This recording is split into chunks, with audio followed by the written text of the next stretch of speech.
আসসালামু আলাইকুম। আমি আপনাদের ভাই রুহুল আমিন। আসলে আপনারা জানেন, অনেকদিন যাবত আমার মনটা খারাপ ছিল। মনটা খারাপ ছিল কিসের জন্য? আমার এই যে দেখতেছেন এই জায়গাটা, এখানে বিশাল বড় একটা গরুর খামার হবে, পুরো একদম ওই মাথা পর্যন্ত। তাই মূলত কথা হয়েছে কি, এখানে যে কাজটা, এই কাজটার পিছনে আমি পুরো আজ থেকে পুরো 3 বছর যাবত এই কাজটার পিছনে আমি দৌড়াইতেছি কাজটা করার জন্য। আমার যে মহাজন, তার কাজ আমি সবসময় করি, কিন্তু এই কাজটা নিয়ে একটা লাউড়া ছাওড়া মানে একটা চক্কর বক্কর কাহিনী হয়েছিল। এই কাহিনীটার কারণে কাজটা আমাদের ধরতে একটু দেরি হয়েছে। তাই যাই হোক, আল্লাহর ইচ্ছে আপনাদের দোয়ায় শেষ মাস ঘোরাঘুরি করে অনেক দৌড়াদৌড়ি করে এই কাজটা মনে করেন আমি পাইছি।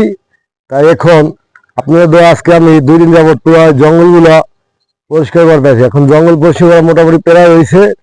আল্লাহ যদি বাঁচাই দেয়, যদি গাড়ি আসলে ভালো থাকি, কালকে যদি আমার সিভিল বলে আসে, তাহলে আগামীকালকে থেকে আমি গাঁথনির কাম শুরু করবো। আমার এখান থেকে ওয়াল হবে, এখানে রুম হবে। এখানে এর আগে ছিল এক রকমের, 2 দিন পরে দেখবেন আর এক রকম, 5 দিন